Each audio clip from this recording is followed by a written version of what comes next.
Hey everybody, this is Eric Meyer. Let's have some fun. Got some interesting data from a very good driver. It's very interesting that I only have one lap, and for track attack, you can't generate a track map. So all we have here, check this out, are these channels as we get the spinning wheel of death. Why does that always happen when you're recording a video, right? Oh, so what we're going to have is basically, there we go, basically those channels. And so we're going to use this one, which is equivalent to GSum. And that one's right here, total acceleration. So let's have some fun. Okay, as always, we're going to look at the big three, and we're going to just start with the big one. And again, we only have one lap, right? So what we're going to do is what we always do. Is we're going to start at the very front here and just walk through here and just take a look. Look at that little interesting information right here. This is AIM data. Look how those squigglies are. Makes me think. See a relatively good application of the brake going into T1. Right, going up the hill to T2. I see two things right here as we approach 3. One brake and then another one that comes down. Right, see two slopes right here, look like that. Right, and then a trail right there at the end. Do you see that? So we see going through the S's, and right here would be 5 with what I'm going to say is a rounded or U-shape braking area. This is booging all the way to 6. I'm looking at the top right there. I'm looking at the slope, and the line's pretty straight. I don't see this. I don't see this, or I don't see this, right? I see a pretty straight line right there, right? I see something that looks in between a U and a V, right? This would, if this is 6 right here, this is a little punch and then a big break right here with a little flare. Do you see it right there? A little flare at 7. And we know this is 7 because it goes to the end of the back straight, which just makes this 10A and 10B. You see some really monster big speed losses in shifting right here, and it makes me think a couple things. It makes me think, holy cow, that's big. Do we have transmission problems? Is there opportunity in shifting more quickly? Is there a, oh wow, this is my my racing budget is done for the year. I got to make this transmission last. Is this a, I've always hated my shifter, and I can't shift quickly, and every time I shift on the back straight when I'm racing, somebody gets a position. I'm not saying any of those. It's generating questions, right? Data can generate questions, and not, we don't want to assume anything. Also see this little effort right here. See that little bad boy go up? This is interesting. See that right there? I see two things right here. I'm not saying that's good or bad. I see that right here, right about in there. This is normal, but I want to point it out, right? It's this little sort of like a slight change in slope. And then we see us going on to the front straight for the fastest lap. That's what I see just in this data on the quick speed trace, right? Quick speed trace. So what did we see there? We saw this, right? We saw this, We saw a trail right here. We saw a pretty U shape right here. We saw this break right here that went like this and this. Do you see that right there? Looks like this, and this, and this. We see a trail right here. We see a little bit around right here, and these shifts, right? Right. So all those things are telling me, hey, go look there. There might be something there. Go look into it a little more. I'm a detective, and possible clues. Okay, we're going to add in our other two channels. Remember, we only have 5, and you really don't use distance. So we have 4, and we're going to use this one, this total acceleration, or GSum. It's a math channel. I'll tell you about that in a second when we're done. Okay, so the first thing I do when I add a long G right here, first thing that I do when I add long G right here, I'm sorry, I got software issues. So show screen brush, there we go. I got software issues, guys. And I got software issues. Okay, so we can't use this, we can use this. First thing I do when I look at long G is look at the maximum amount of G's. And in this case, they correspond with what should be the biggest brake zone, which is the end of the back straight. Right? We're dropping 130. We're dropping like 60, 70 miles an hour. So there's plenty of time and distance to get on the brakes. And you can see here in this case, we're getting 1.3 negative G's. That's massive. That's showing the brake potential in the car at Road Atlanta. Good brake. It's got a lot of, some brake downhill, some brake flat, and a little toward the end is uphill in your favor. So that's super great. So we know it'll do 1.3. I'm now looking right here going, interesting, interesting, interesting, interesting, interesting. Now, by definition, I know that these aren't gigantic brake spots, because by definition that U shape is not going to be all the way down here and look like that. Say that again, that U shape is not going to make this long G look like that. There's just not enough time and speed to break that off. Neither is this one right here or this one. I'll suggest to you that these could be a little more, not all the way up to here, but usually there's opportunity in people when they only brake slightly to be more effective and get on it, more aggressive. So that might be something that I would recommend trying for this driver. So those places that you brake lightly, can you brake a little more assertively? Are you braking too lightly? Right? That's the action item. The other thing that I'm seeing this long G is how much throttle we can give, how much positive long G we're coming off of really short corners. And so what I want to do is I'm going to look right here. Here we go. This is interesting. So I'm going to open this up. This is turn 6. This is what we have here. And I'm looking at the speed trace. And I want you to see this going up and down. This going up and down. So this is acceleration, coming off the acceleration. Punching it again before we go to the brake, going to 7. Here's the apex of 7 right here, right in the center, where you can see right from here we accelerate and go down the straight. Right here is where we accelerate. Here's our min speed. This is usually right in the center of the corner. You can see that from this lat effort right here. Here, from here over, we're opening up the wheel. Right, here's the middle of the corner. Min speed in it at apex right here as well. Right, do you see that? Okay, we're going to do the same thing for this. All right. Oh, forget that right there. Sorry, we're going to go right here. This would suggest about the middle of the corner. Right, but what we see here is lat G's happening a little afterwards, sort of over here, where the wheel is wound up. That's about the middle of it right here. And if we go down here, you can actually see we've started to increase our speed a little bit. Now it looks like it's increase and let off. What are we talking here? 69.7 to what would be 71.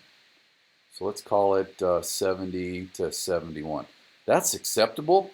If you like, the opportunity is right here is just a little bit. is just to go in a little bit faster, so you can't add even 1 mile an hour, right? The fact that you could add 1 mile an hour from off brakes to entry, even though maybe you weren't trying, will suggest to you that you can go 1 mile an hour through here. Why am I sharing just a mile an hour? Because this is a really good looking driver. Look up here. This is 1.3 lat G's right here, 1.1 right here, 1.3 lat G's in a cambered corner. This driver is not looking for seconds. This driver is looking for tenths. And what made me think this was this right here, right? And for long, you need to know that's throttle, off throttle, back on throttle. So ideally, that would look more like this. All right? Remember what we said, when we go to throttle, we want to go there and commit. We don't want to lift. As I'm looking around here, I don't see anything else really that looks like that. This is really interesting right here for the shift, since we're on the long G, how we're actually, this is the one I noted before, how that actually is slowing the acceleration down. Speeding the shift up just here, I wouldn't be surprised if it's worth 2/10. I kid you not. 2/10. And in some cases, if the shifting is doing that, that might be, if it's a gearbox that's not optimum, this might be half a second around the entire track or more. With a good gearbox, as a story, I have seen data that is up to a second slower with 2 different drivers, same car, same terminal speeds leaving the bus stop at Daytona, and just basically from the bus stop to start and finish, there's a whole second. And it was based on one driver shifting more quickly and the other driver, quite frankly, pampering the gearbox. And that was the owner of the car, by the way. Okay, what else do we see here? Man, I just really like that. I really like that. That tells me we're getting a lot out of the tire. Let's go up here to lat and see what we got here. First thing I'm going to do is I'm going to go, what's our max lat? And I see that in a couple places. And look at that, 135. We are getting a ton out of this tire. 135 in any car is fantastic. What about up in here into turn 1? Look at that, 1-3. This is fantastic. I really like that. I really like that. We're getting a lot out of the tire. Look at this right here. This is kind of interesting. All right? That would indicate a wheel load. Think about this. This is a right-hand turn, and then moving slightly to the left, and then moving slightly to the right. All right? Think about that for a second. Both of those. That's what that means. Tiny little movement, and you know what that really means? Again, we're looking for tenths. Is if this thing looked like this, we'd be using more of the tire. Is that making sense? Right? Those little corrections of the steering wheel, even if they're justifiable, are just tiny little things that slow you down. And they slow you down because you don't have the opportunity to use all the tire. There's not a lot of data in here. There would be more if we had more laps. We might see some different consistencies. But for the most part, this is a real good driver. Really, really like this. I really like this data. And we're going to do one thing. We're going to go automatically to here. Because all I'm seeing so far is this and this right here. I'm seeing this. I think that could be a little more steep and then come off. I would challenge the driver to be more aggressive in turn 1 by going a little bit later, keeping the same area right here, but just being more steep. That'll get you, if you can get one more mile an hour up the hill, that would be great. All right, and if we can make this thing look a little more full around here, which is hard to do, but we know that's the rule of the friction circle. And there's a lot of grip in there. We want to use as much as we can. So here's what we're going to do next. We're going to go a little bit advanced and do something, and this is total acceleration, also called GSum. Now, without getting into super rocket science here, I'm going to tell you what this is, and I'm going to just slow down a little bit because this really gets out of the realm of beginner data and really into intermediate. This is the stuff that Roger Cadell, the AIM national trainer, talks about a lot, and he talks about it in his beginner class. I don't like to, but in this case, this driver is we got to find some time here. I mean, my job is to find time for people to submit data, and sometimes GPS channels don't give you all the answers. You gotta, man, we're like magnifying glass looking, and this is where GSum comes into play. GSum, or total acceleration. So first of all, notice that this is also GPS generated. So it's using this channel right here and this channel right here. And I'm not going to go super math on you, but what I'm going to say is it's the square root of this value and this value and this value. In other words, 0.75 times 0.75 and 0.47 times 0.47, look by my Mickey Mouse hand up here, 0.43 by 0.43, right? 0.63 times 0.63. It's the square root of itself, which makes all the answers positive, which means it kind of goes like this. Everything is above this zero line. Okay? Everything is above this zero line. See, I'm trying to mimic that right there. See that? And so this one would look like this, right? It would kind of mimic this thing right here, as is this one would mimic what's below it, right? And this would mimic below it. So you can see here, nothing is below the zero. So all those things that are positive, that are only above this line, are represented down here. Okay? Same thing with this. Going to do the same math, and all those end up being positive, and they get added to this. Okay, so this times this plus this times this, all represented right here.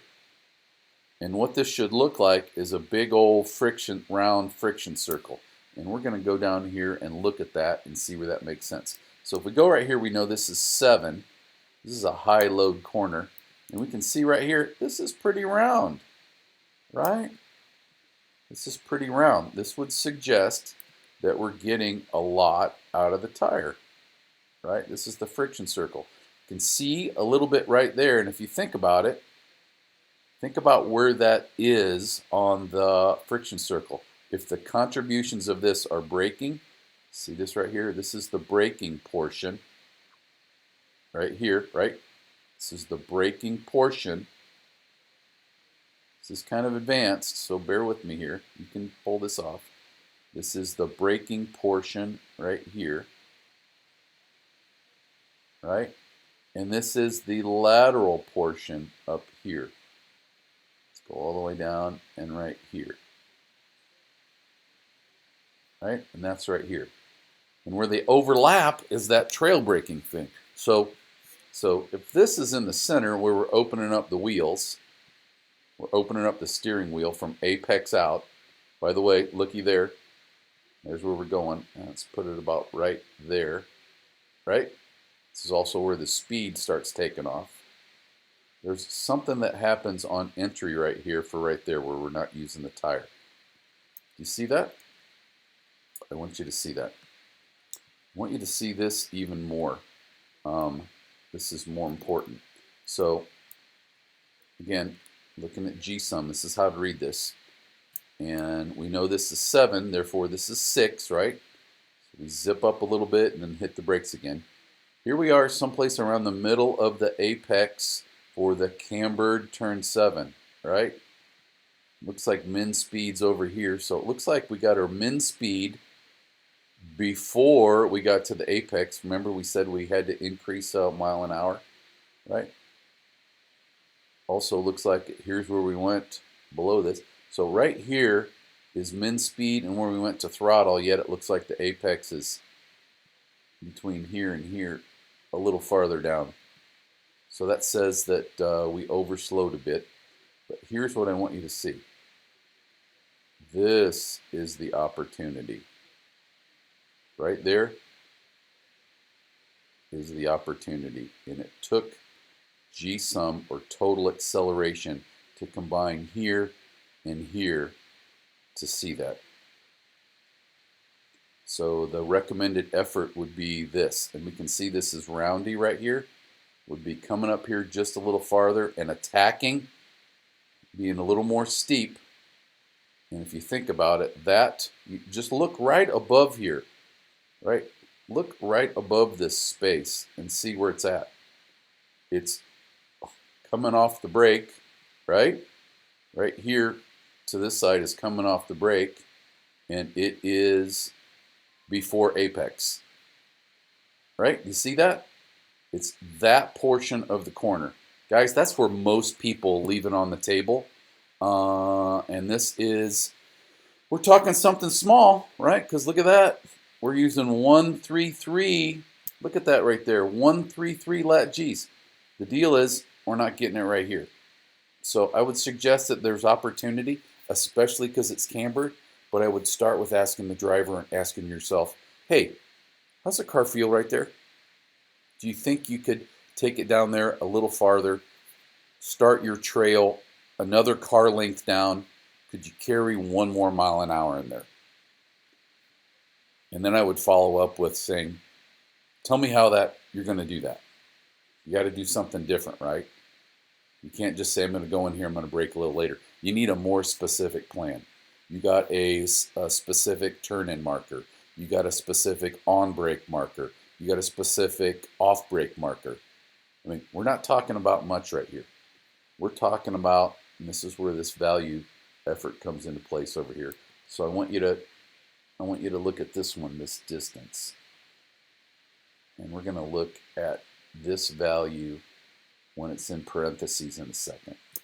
This is why I like to show this channel. And we'd have a track map over here, but you can see you only have 1 lap, and you need more than 1 lap.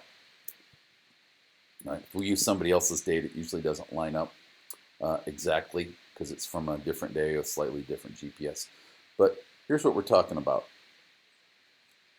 We're going to go to where we start turning the wheel right there. I'm going to hit my mouse button and move the black over. And I want you to look in the upper right. This is 100 feet right here. You see this up in here? I want you to look up in here, guys. So from right where we started turning the wheel, up here, right, to the center of the apex is 331 feet. And if we look about halfway from the apex to this line right here, we're going to put the cursor right here. We're going to say at about that portion on the track, we need to be getting more grip.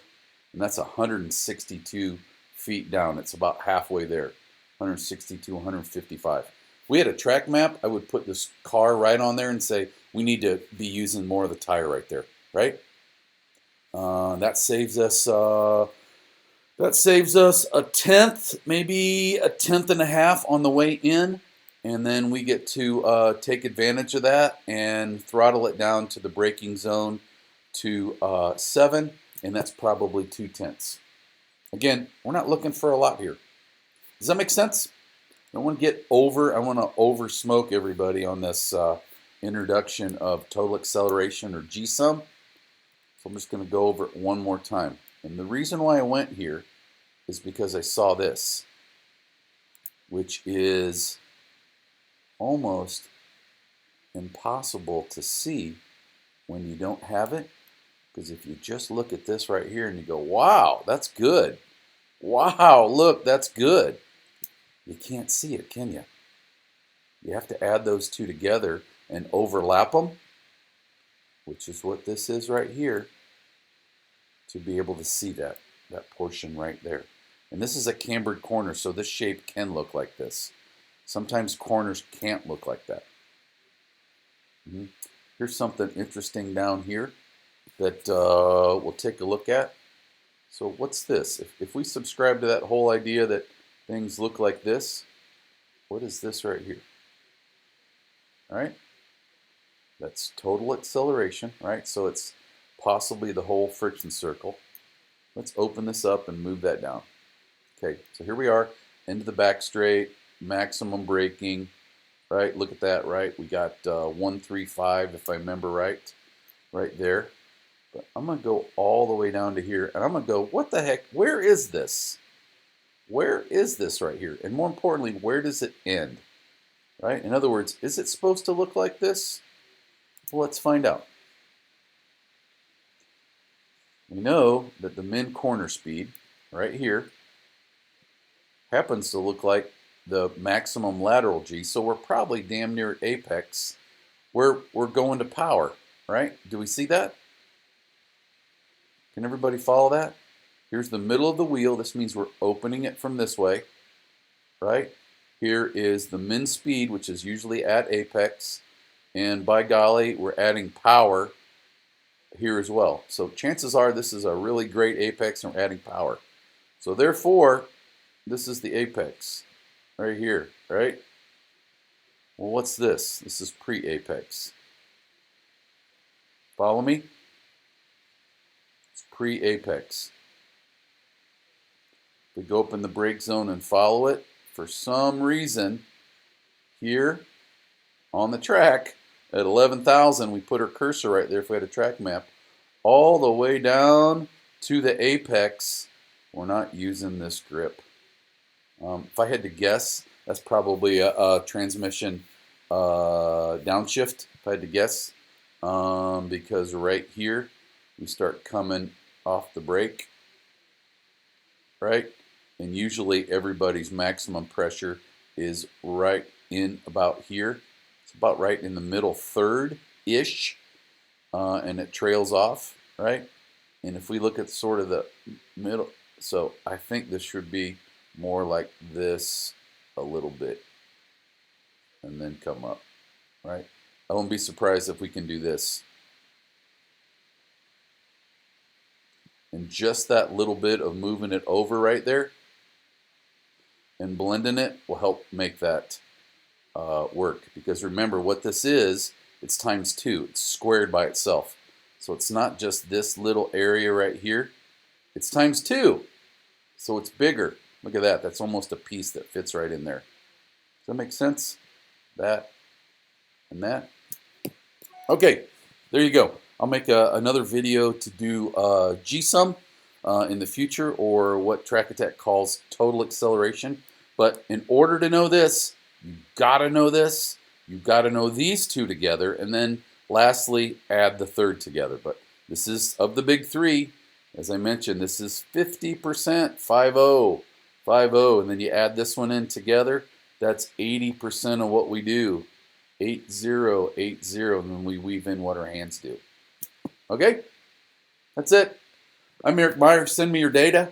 If you like this video, subscribe, like, repost it. I try to do one video a day. Send me your data if you like. I love reviewing data. You can send it in various formats.